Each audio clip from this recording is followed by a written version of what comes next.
All right, welcome back, YouTube. We're back. I shouldn't be so excited. I should be saying, wow, welcome back, YouTube.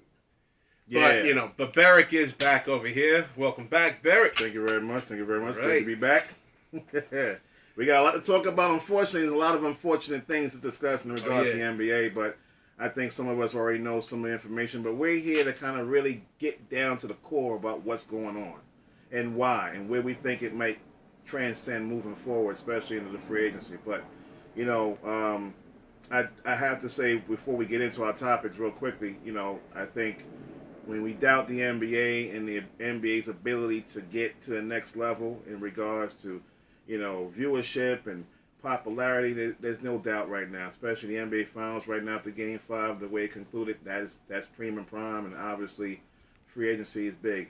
Free agency is big in basketball than it is in football or baseball, believe it or not. So it's a good thing for basketball. But let's get on to our topics.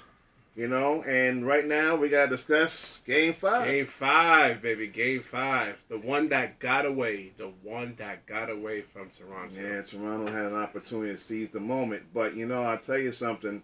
In Game 5, we had a number of things happen. One, KD's return. That's the number one thing. And we can see the effect of KD on the floor versus when he's not on the floor. And shooting 3 for 3 from beyond the arc, providing Golden State with an 8-point lead well into the second quarter was just what they needed to stay ahead. And of course, Golden State just kept making shot after shot and taking on every comeback that Toronto had. Every punch that Toronto was having, Golden State was bobbing and weaving. Oh, yeah, they had an answer. So that was kind of the way that game was going until the fourth quarter. That's when Kawhi decided to wake up. Kawhi only had 14 points in the first half, and he had 1 point in the third quarter, and that was over free throw. Okay, so Kawhi woke up in the fourth. Van Fleet was hitting shots from all over. All right, Lowry was taking people to the basket and making the shots, hitting jump shots as well. Toronto was making the plays that got ahead. That kind of leads us to where we are right now. 3 minutes and 5 seconds to go. Toronto's up 103 to 97. Nick Nurse calls a timeout. Rasheed, tell me about it, bro. Where are you going with this? You heard his explanation on it. He wanted to get his players some rest, but then when Kawhi looked at him, he's like, "Oh man, what are we doing here?" Mm-hmm. He was actually in a groove. Mm-hmm. He said he would have lost the actual 2 timeouts anyway. I don't know, man. No. I don't think he can actually really predict the future on if Toronto was actually going to really just lose steam like that. I don't think he actually foresaw that. No, he didn't. But I can understand. I'm looking at my guys. We got 3 minutes to go. I'm trying to get that final push. But this is what you did, Nick Nurse. It wasn't about necessarily going for your players. Okay, I get that. Every coach has that thing in the back of their mind. I want to keep my players frosty. Yeah. I want to make sure they got their legs for the final stage of this game, which is around the 2 to 3 minute mark. And that's exactly what this game was when he called the timeout. It was 3:05. They made half court. It looked like their offense was no longer in sync. It was just the ball was moving around. Let's try to see if we can get the high percentage shot before the 24-second shot clock expired. I get that. But there wasn't any real plays being called. So if he had said that, I would have brought in a little bit more. But what you did do, Nick Nurse, is you gave a tired Golden State team who looked like they were about to be on their heels. Oh, yeah. And you gave them time to game plan. And you know what they did? They hit 1 3-point after the next. Well, the question is I don't think it was more their offense, because that happens sometimes. But why was Steph Curry wide open on multiple possessions? They were running him through 3 screens at one time but you have to get him free. Listen, you give up the 2. Even if you up 6 points, give up the 2 points. Don't give these guys 3-pointers, man. You leaving high percentage guys that could, Klay Thompson and Steph Curry that could shoot 43, 44% from 3. Wide open, there's no. It's the communication on defense and finding out who is the man. For example, on the final play of Toronto's possession, okay, you had Klay 1-on-1 with Kawhi. Soon as Kawhi was about to drive, who came up to defend? Iguodala. He had to get rid of the ball. Van Fleet could have took the jump shot, but what's your man? Kyle Lowry. No, not Kyle Lowry. The defender from your team, Livingston. Livingston, Yeah. excuse me. I'm sorry, guys. I'm sorry. I don't remember his name. But Livingston came shooting at Van Fleet, and he decided to give the ball up to Kyle Lowry in the corner.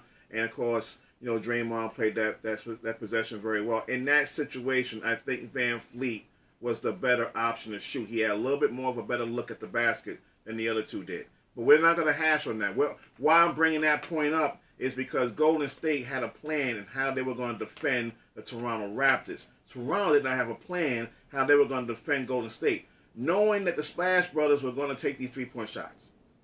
Now you're sending Stephen Curry off of 3 screens, which freed him up on the right side of the court. He made the jump shot. Okay, coming off the curl, a la Reggie Miller. Reggie Miller's another player that used to do that very well. Come off that curl, pop. Yeah, okay? Rick Hamilton was another one. Yeah. So these guys were good at coming off those curls and getting the ball spot up, hit it. Now, the biggest one is the one Clay hit. Because for whatever reason, Kawhi had a double team down low because the ball went in the boogie. And now you got Clay surfacing out in the back somewhere. You got to keep your eye on Clay. See, this is my problem. See, this is the best defensive player in basketball, still in my opinion. But I understand you're trying to help. And that's a big problem with a lot of us basketball players. We like to help if we think the mismatch is being formed.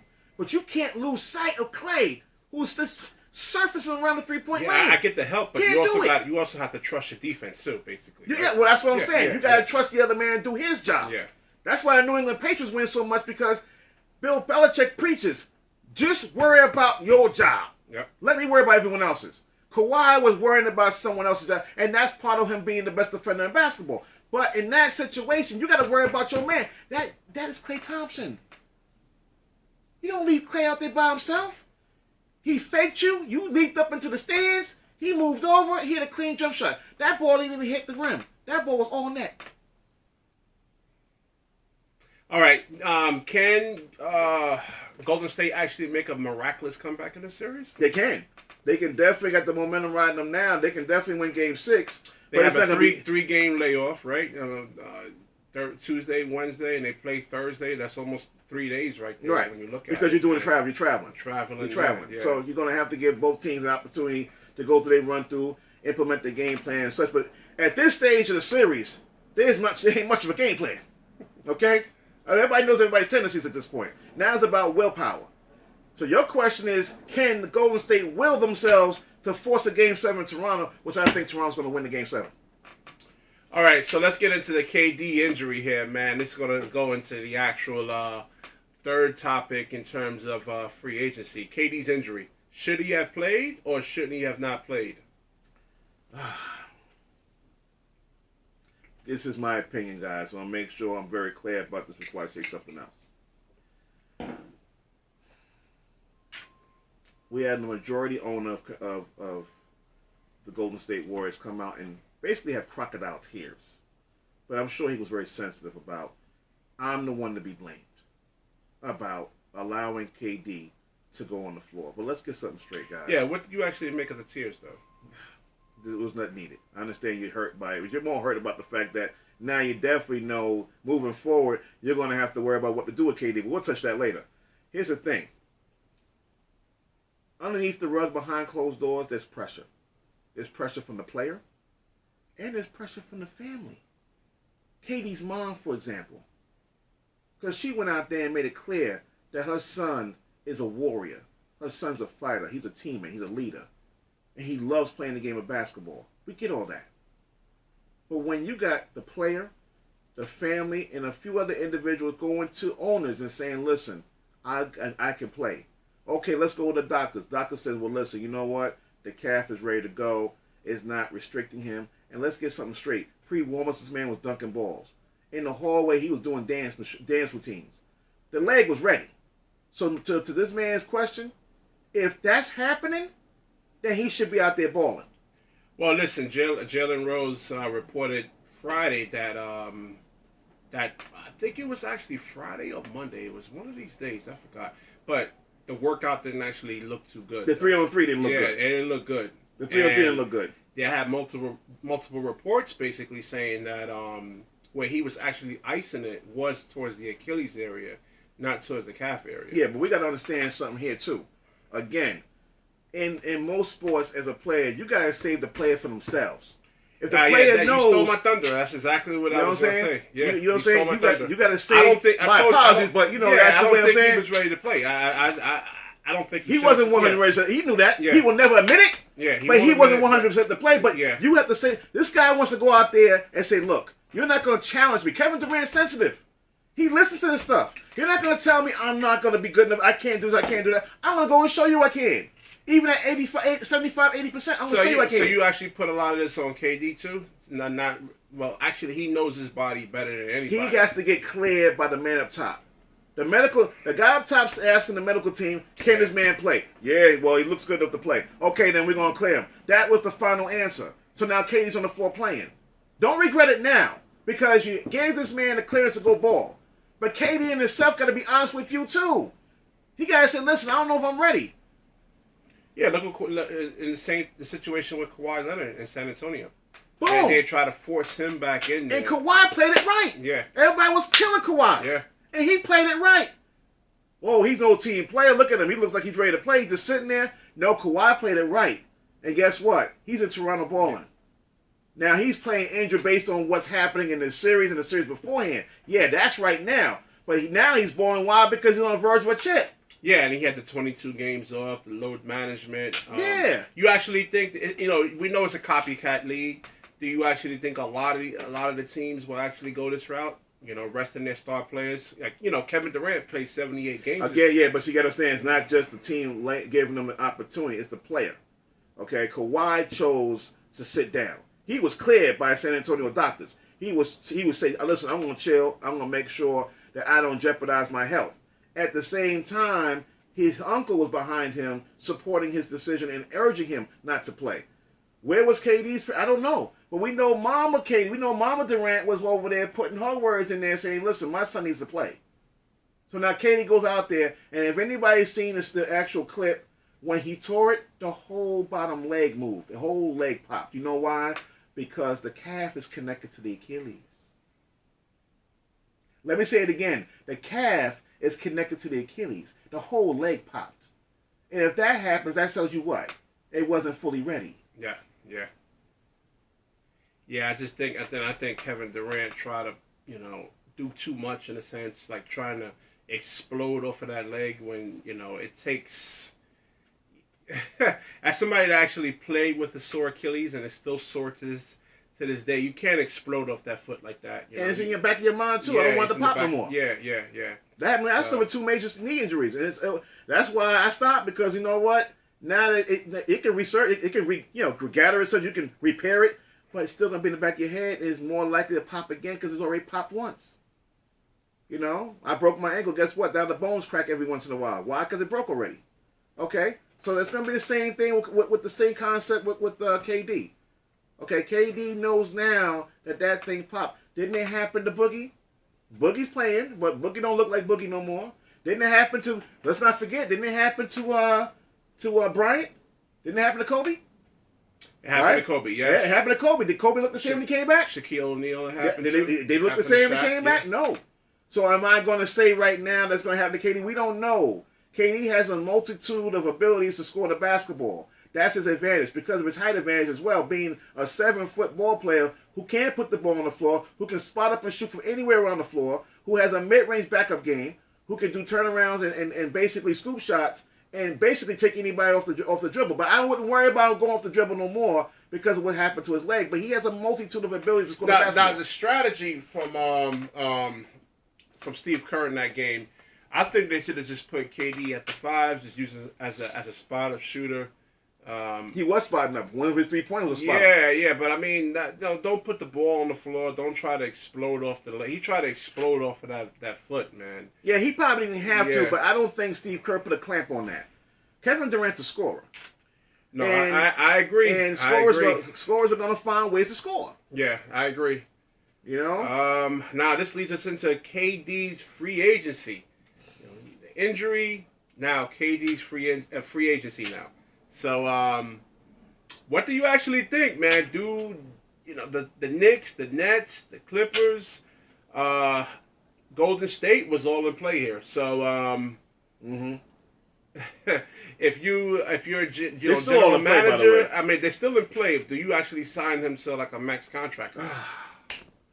All right. Well, I'm gonna start with the worst and go to the better, because there's 4 teams out there that basically have the ability to go after KD. All right, and I'm gonna try to give them in the order of sense. All right. I'm not putting the Lakers first because they can take one player. They already have LeBron over there. All right, so we're gonna put them last. I'm gonna start with number 1, the New York Knicks, and the reason why I'm gonna start with them first is because they are more likely to do it anyway. You can expect the Knicks to be the Knicks because we don't expect KD to be at full strength till what? Sometime the year after. I think he'll return by the end of next year. I think he'll return by March of next season. I think he'll return by then. Well, KD won't be KD. Are you willing to give him that max? I think the Knicks will do it. Why? Because the Knicks are making the playoffs. We were talking about this earlier. Yeah. I see this as another Amari Stoudemire situation. Amari Stoudemire, but a lot better because KD is a lot better. KD is a lot better, but he's worth it than Amari was. I'll tell you that much. Listen, if KD gets signed by the Knicks, I don't think anybody in New York's going to question it. Because really? I will question it. Yeah. Listen, KD at 80% is better than down there everybody around the league. True. Okay, if the Knicks are willing to invest in that, go ahead and do it. But I'm just saying they have not been relevant for a long time. And the team on the other side of the river has. That brings me to the Brooklyn Nets. They're going to go after him. My guess is they probably will, but we all know at this point Kyrie's coming to Brooklyn. All right? He's pretty much put a lot of the chips on the table. He's going to head there. Does Brooklyn want... We're going to touch Kyrie in a minute. I ain't going to touch Kyrie right now. KD could likely come there, but Kyrie is the big fish that will help KD go there. So if Kyrie goes to Brooklyn, KD is sure to follow him. At least that's what we're thinking. Now, the third team in play is who? The Clippers. Do the Clippers go after KD? Wow. We don't know about the Clippers. Clippers been kind of quiet lately. Why? Because if Kawhi don't stay in Toronto, he's going to the Clippers. So they kind of wait to see how Kawhi handles it. They want to see how the NBA Finals conclude. Everybody wants to see how the NBA Finals conclude. I think the Finals right now will dictate where KD goes and where Kawhi goes. Or do they stay? But these 3 teams we just mentioned in that order, I do think in some way or another they will try to look and see in investing in KD. But I put the Knicks first because they're more desperate to do it. The Knicks need this. Yeah, the Knicks, so... I was going to do another moment of silence, tribute to the actual... moment of silence. To the Knicks today. But... I don't know why you did that last week. Yeah, the stage 5. I'm sorry, page 5 on the Daily News. The Knicks lost this game. They lost Game 5. No. It's good. I sent you the article, or did you read it? I read it, but listen, it's good. Listen, newspapers are in business to write stuff. Okay? The realistic stuff is, it's not going to matter if they lost a game. The problem is, we're still talking about the Knicks going to go after him regardless. And my opinion is, yes, they will, because they need to be relevant. Okay? Do I think behind closed doors, if we turn the camera over and him and I talk, I say, nah, you know what? Maybe they should not do it because it's kind of hard in the game of sports to get this amount of money available for anybody. So you want to spend it wisely. In a salary cap league. Right. Yeah. So you want to spend it wisely. But behind KD, who else is out there for you? Kimba? He can stay and re-sign with Charlotte. Michael Jordan might re-sign him to the max. Does KD stay in Golden State? He has a $31.5 million option in if he wants to opt in for the final year. It's a possibility he will do that. Yeah, I think even before the injury, I look at it that if he does go to the Knicks, I talked about this last week, he would have to seriously carry that team to the playoffs, man. You know, at least. Well, there'll be another player to help him, along with R.J. Barrett. No, you need a bench. And you can't count on rookies. You know that. Well, listen. You can't. But you need a legitimate point guard and a sizable bench with the 2 max players and the third pick that you're going to draft, which is going to be R.J. Barrett. Yeah, we're going to do the free agency list next week. I'm going to definitely write down all the free agents for 2019 and what's the probability that the Knicks gets one of them. I'm not just talking about like 8 players. I think the Knicks will get one of them. They got money. Listen, they got money. They'll get somebody. Well, listen, man. These players are really looking at the organizations now in terms of structure, culture. They're looking at this stuff now, man. Mm-hmm. And I'm surprised Anthony Davis wants to come to the Knicks. Well, listen. Here's the thing. That's why I said last week. there's a chance for a resurrection. I gave them a R.I.P. rest in peace when they didn't get the #1 pick, and Kyrie announced the links to Brooklyn. Gave the Knicks a R.I.P. and gave them a moment of silence. But there's a chance. There's a chance of this guy and his there's a chance of a resurrection, and this is it right here. AD to the Knicks. You gotta give up pieces. That piece is the 3rd pick. You want to give up R.J. Barrett? And R.J. Barrett hasn't met with the Pelicans. I don't think he wants to go there. No, he doesn't. He met with the Knicks. He made it clear. Knicks only. Yes, right. He made it clear he wants to stay with the Knicks. He wants the Knicks to pick him. He wants to play in New York. Yeah. Okay. It also tells me that maybe David Griffin isn't interested in just R.J. Barrett alone. He wants to get or maybe the Lakers deal. Because now they're talking about they're exploring three teams now. Well, that's as far as they're out there now. They're exploring a 3-team trade, but that's because the AD's made it very clear. I don't care who you got on this team. I'm not staying. Yeah. All right. That's why they're exploring a 3-team trade. You got to read between the lines, ladies and gentlemen. That's what's happening. If they explore a 3-team trade, it's because AD said, "Listen, I don't care." Well, no, wait. He already came out and said that. But you the still. Thing is that who's the best package for the Pelicans? And I think the Lakers has the best package. Now I know Pelicans ownership hates the Lakers with a passion, and let's just hope they don't let their emotions actually get the better of their intellect. Well, that's why there's a 3-team trade available, because they're not going to just do business with the Lakers alone. Yeah, someone else is going to have to be involved for this to go down. We got to get something back. Brandon Ingram is actually clear to play next year. They said it's not the Chris Bosh injury. Lonzo Ball, the jury's still out. And I think LeBron likes him. I mean, he's the only Laker that was actually on the. He's a serviceable point guard because he can pass. He can definitely learning how to pass that ball, learn how to read defenses. He's a serviceable point guard. His jump shot's got to get better. He has to get a little more of a flourished game to the basket. Putting the ball on the floor. I think if they listen, the Lakers look like they're willing to work with Lonzo Ball, but if they want to part ways, they'll do it if they get a good deal. But if not, then they got no problem working with him. Now, Brooklyn's actually that was breaking news yesterday. Brooklyn is actually exploring trading up for Anthony Davis. They just, talking, seeing what the Pelicans would actually take. And word is they don't want to have to part with Karis LeVert. They might have to. Yeah, for a 1-year rental. They might have to. They want to. Another topic. Does the Kyrie and D'Angelo Russell work together? Some people think no. I think it has a chance. D'Angelo, one advantage D'Angelo has, he can work without the ball, but Kyrie, we know, is ball dominant. So it really falls on D'Angelo. I'll defer to you. You can take because I'll feed off you. If that's the conversation they have, it's going to work. Yeah. If not, it's not going to work. And I think the Brooklyn Nets done their homework with Sean Marks. They wouldn't really be, they wouldn't consider taking them in if they didn't feel that this would actually, work. But what else? No, but I mean, with AD is 26 years of age. Yeah. Anthony Davis can help anybody get better, but he can't do it by himself. Clearly, he can't because look what happened in New Orleans. And he has some good people around him, but you need another star. I tell you something. I mean, there's enough teams around the league that's really competing, but it's really always been part of basketball. You look at all the teams that won championships. There's always 3 legitimate players. Like you go way back to the Boston Celtics. You had Kevin McHale, Robert Parrish, and Larry Bird, right? With Danny Ainge and Dennis Johnson supporting them, making big plays.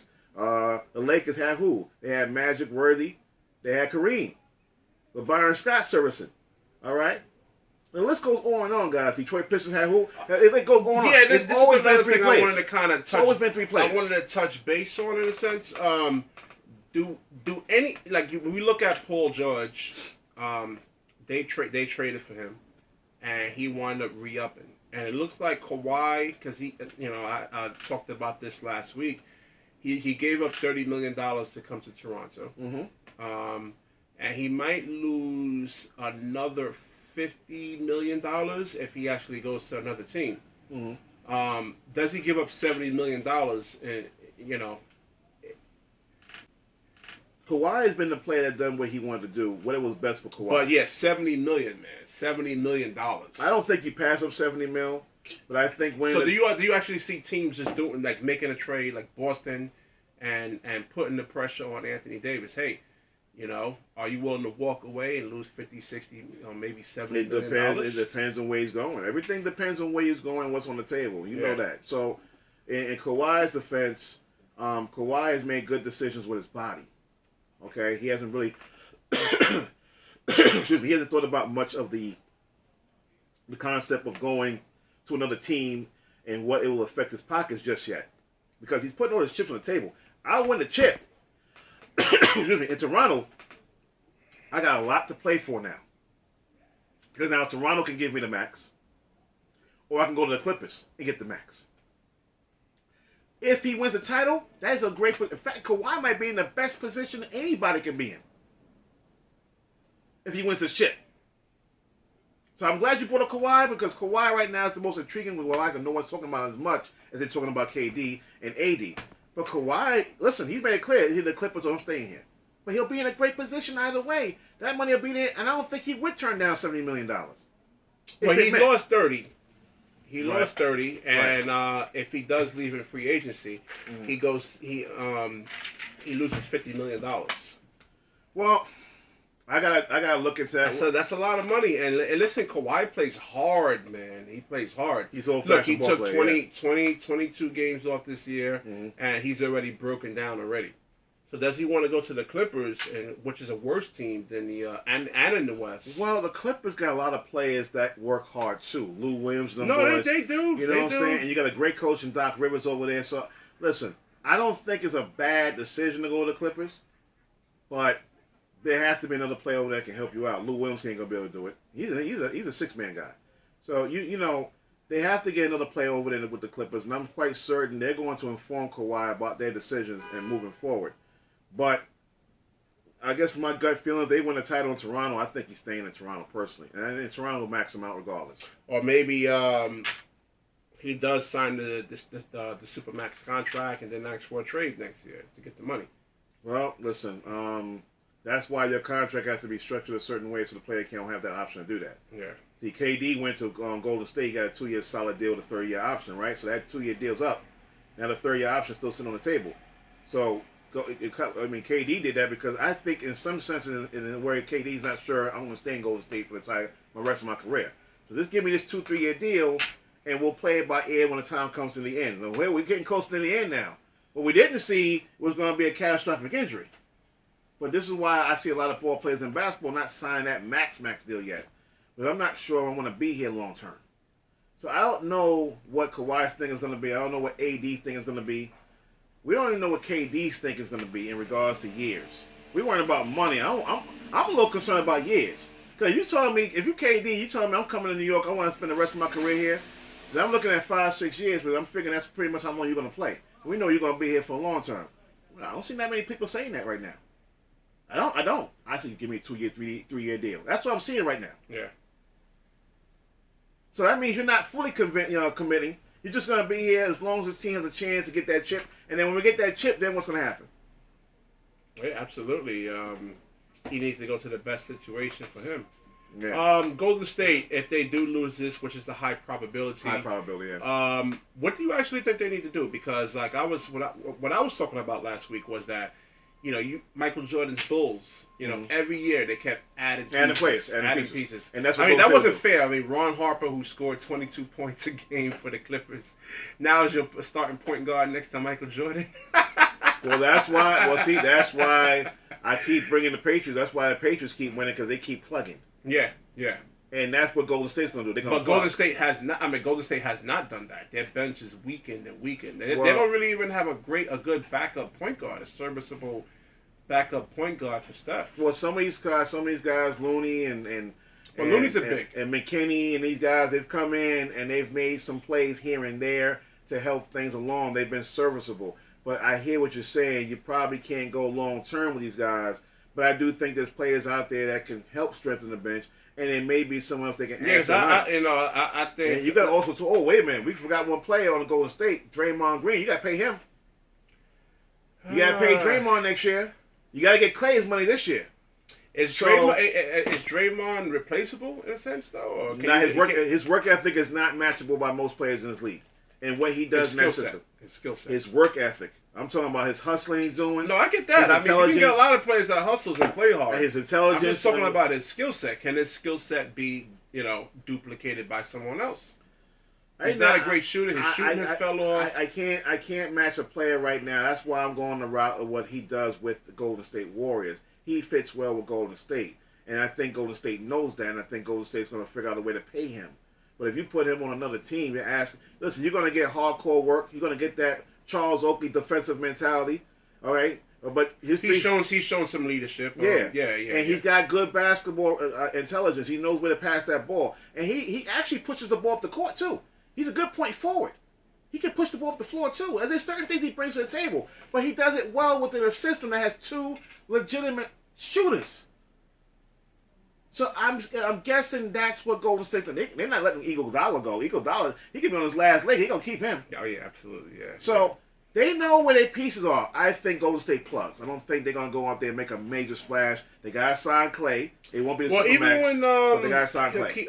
Olajuwon won the championship, right? Didn't they sign Clyde Drexler the following year? And they got another championship. Even though they didn't really have to. They won a chip with that team.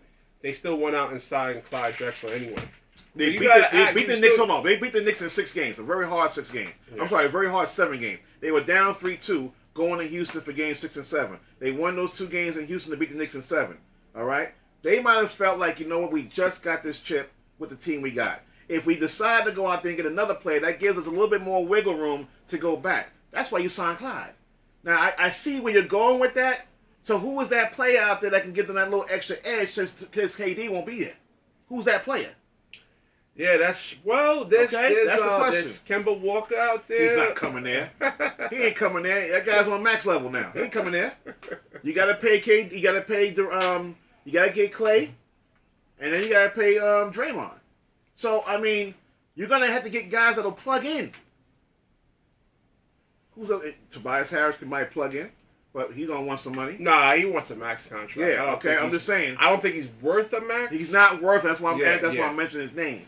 Yeah, he's not worth a max contract. You can give him a nice, sizable 1-2 year deal and let him plug in. Or I can get a chip. Sure, I'll go to Golden State. That's where it is right now. Golden State's a surefire deal to get that chip. So some guys will buy in. Some guys will take less to get more. Plug in. That's what Golden State's gonna do. Plug in. Fill the holes. Well, they're gonna have to, man, because Kevin Durant played 78 games this year. You think he should have took more games off? Maybe 10, 10 less games? It's easy to say that now that he tore everything up. But Kawhi played 20. He didn't play 22 games this year, and he came out and he said, "Hey, listen, if it wasn't for the load management, they wouldn't be here, or he wouldn't be here, or he wouldn't be performing at this level right now." So I think a player should be allowed to get better on his pace, not be forced back. But see, unfortunately for KD. The NBA Finals is coming down to about 1 or 2 games, and he has to you actually think they forced him back? Yeah, that's what I'm saying. And that's why what's his name? The Bob Myers, Golden State general manager. He was crying. I think was it out of guilt? You think? Yeah, it was out of guilt because he gave the final say. Him and ownership gave the final say. Sometimes you got to protect people from themselves, though. You got to protect the player from himself. Absolutely. Yeah, that's what I was saying. You got to protect him. I know when Mike Budenholzer, Giannis didn't, he didn't want to, he didn't want to rest. They forced him to rest. Yeah, and I think that's why probably Giannis was crying, man, because he was looking, man, we probably could have won a chip. You're looking at it was a 3-1 situation. Now it's 3-2. And Toronto is on the verge of probably winning their first championship. Which Milwaukee could have been in that situation. I think the series have been totally different. Milwaukee been playing them. Yeah, because Milwaukee really don't have any outside shooters. No, they do. I mean, they do, but not. Listen, the way Toronto has stepped up, you just wonder if Middleton and them boys, Brogdon and them boys were going to step up. You just wonder because they didn't do it in their last series.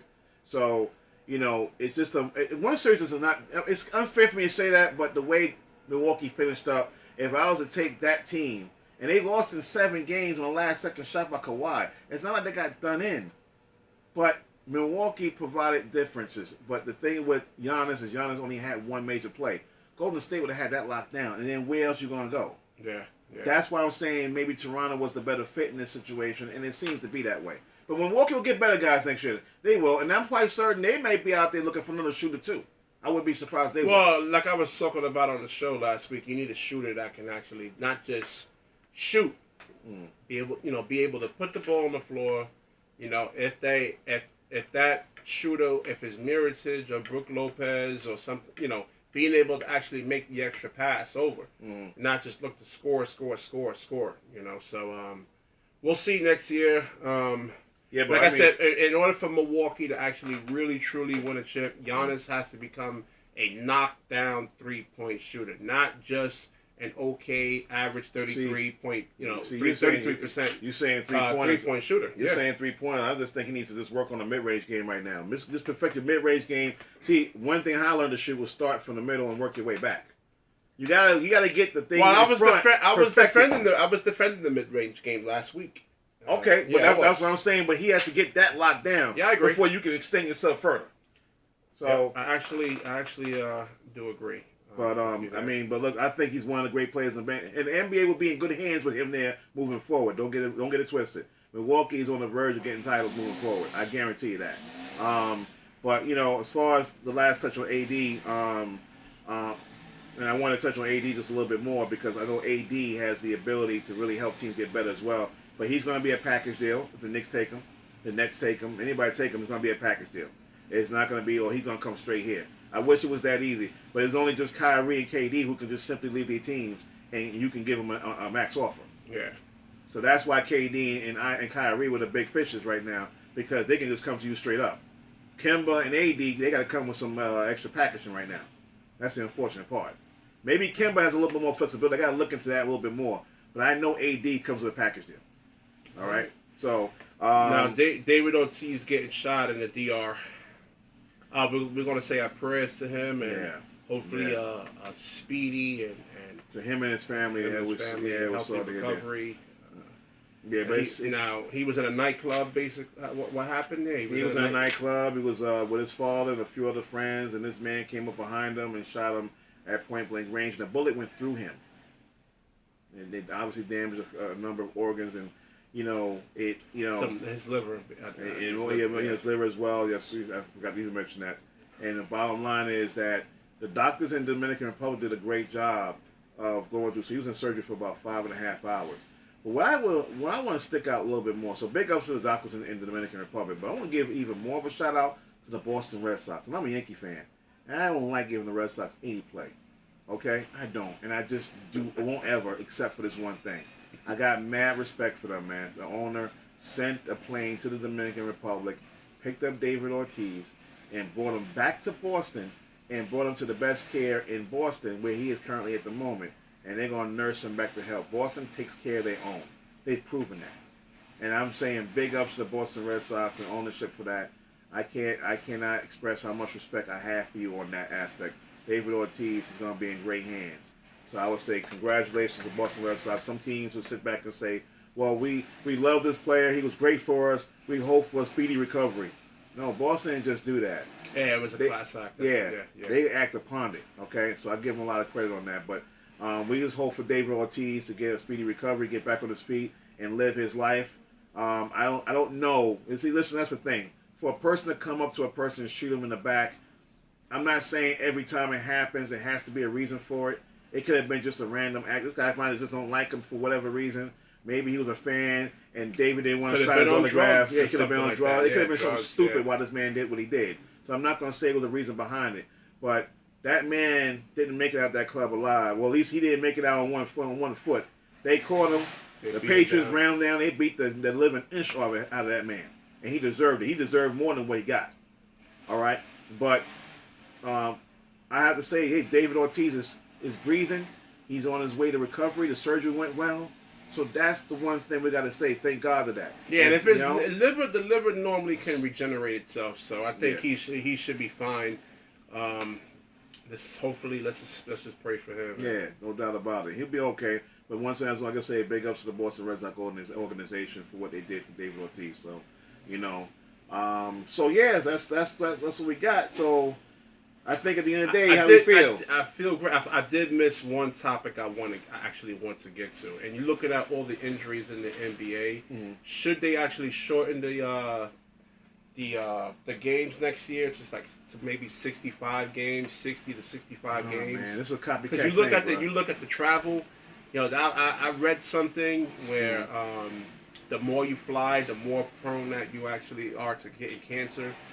So you think the actual travels like just kill a lot of these players here, man? The back and forth cross country, it's a lot. It's not enough time for a player in the basketball game to get enough rest. Because you're constantly flying, like you said. You got home and home games, all right? They got to get rid of them home and home games, okay? If anything you got to start doing, get rid of them home and home games, all right? But there's a lot of traveling. There's a lot of responsibility for the players in regards to media interaction. And, of course, a lot of these players got a lot of foundations and charity organizations that they're involved with away from basketball. Absolutely, yeah. So they are very busy players. So there's some things that the NBA can't not do because the NBA players have chosen to open a fountain. They've chosen to be here. They've chosen to organize a basketball camp, which I'm sure they do in the off season. But some of these things go on during the season as well. And they got to oversee it. So these ball players are very, very busy. Okay, and LeBron James is probably the number one person that can show you that. But does that constitute lessening the season? Well, I'm going to tell you something. There's a lot of owners that probably will vote against it. There's a lot of contracts involved with the TVs and stuff like that are predicated on and relying on these 82 game long seasons and obviously the playoffs. It's a very difficult topic to touch on that because there's a lot of people that are invested in this. Absolutely. So with that being said, right now keep working on trying to find a solution, but right now there's not a real viable solution at the moment. See, now, I'm glad you mentioned that because football, like I said, I mentioned the word copycat real quick. I don't know if this might slip through, but the NFL, they're trying to shorten 4 preseason games down to 2 and add 1 extra game to the regular season. So they're trying to lessen games, too, to keep their more viable players on top. Yeah, even in college football, isn't the hitting down pretty much? They have lesser... Some of their rules are different in college. That's why a lot of times, it's still injuries in college football, not as much as the NFL. Yeah. So both major leagues right now, the NBA and the NFL, are trying to find ways to lessen the amount of workload that's on the players.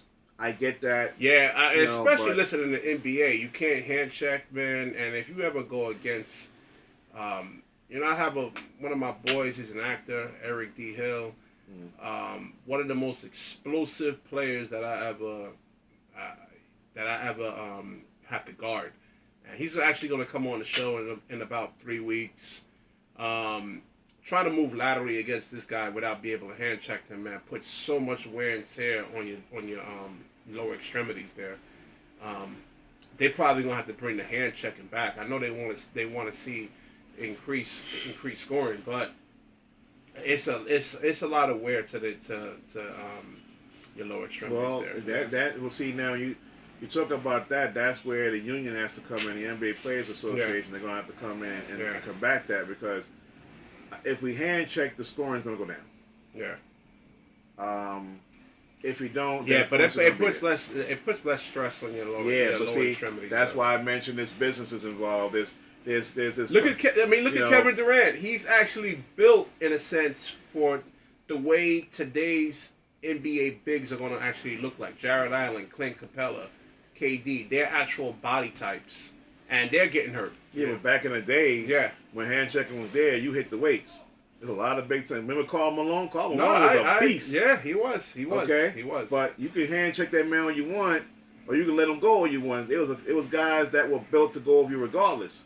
But today's ball player, like Rashid mentioned, they might suffer a little bit to the hand checking thing. But listen, if they do decide to go back to it, then you're going to get a more competitive NBA in regards to possession by possession. Because defense is going to be so strong. And the scoring is going to go down. But you're going to have more compelling endings. You had it last night in Game 5. Believe it or not, you had it last night in Game 5. There was great defense in Game 5. But it's more of the set and the pick and the motion offenses. That's what you're really seeing in today's NBA. So you can say, well, look, we want to bring hand checking back, but look what the NBA is at now. You don't have to hand check to defend people. You just got to communicate better on defense. Who's taking this guy or they switch? Exactly. Yep. So it's going to be interesting. constant. But every Who offseason, has Game 6? Toronto or Golden State? I think Golden State will will themselves a Game 6. It will go back to Nova Scotia Arena in Toronto for Game 7, which is what we want, which is basketball we want, and Toronto is going to win that in front of their fans and change the face of basketball. That won't be an easy game, though. It won't be, but I tell you something, if Toronto wins the NBA championship, man, basketball has changed, because now the dynasty is the Golden State Warriors, which I still think is a dynasty, took a little hit, and that's when KD's going to get all the accolades. Well, if KD had played, this would never have happened. KD was on the floor for practically the first quarter, and you've seen the effect that KD had in that game before he went down to injury. There's a lot of truth to it. And you know what? They say God works in mysterious ways. I'm not saying God forced that injury. What I'm saying, though, is you got a chance to stop doing all the talking about what KD can and cannot do. He was on that court for the first quarter, and you saw what he can do and how he affects Golden State. He actually won them the game. Think about it. Yeah. Those 3 threes? Yeah. Yeah, he doesn't hit those or he's not in the game. Yeah. They probably lose by 5 or 6 Yeah. points. So, that jump they won had, them the game. exactly. Yeah. That jump they had propelled Golden State to be in the position they were in. Yeah. And they were still down by 6 points with 3 minutes to go until Nick Nurse called that time out. But like I said, we covered that. But at the end of the day, Golden State was in the prime position to make a play in the end, and they did that because of the way they started. They came out the gate fast. They came out the gate fast and hard, and Toronto had to find ways to work themselves back into that game, the entire game, until late in the fourth quarter. So KD does make a difference, but I'll tell you something. They lose this series, KD has a lot more of a bargain to play with. All right, we're going to wrap this one up. Yes. I'm Rashid. This is Berick. If you hit the actual like button, subscribe if you haven't subscribed. Fire it up, baby. Fire it up. Yeah, definitely. And comment. Leave comments. Let's grow this. All right, you guys have enjoy Game 6. Game 6 and possibly Game 7. We'll come back next week to basically talk about both those games and touch on every other thing that follows along suit with basketball and every other sport. Now, I just want to make one quick note. We've been hearing some suggestions about talking about baseball and football, mostly baseball. We will be getting into that as time moves on. A lot of things are happening in our sports right now.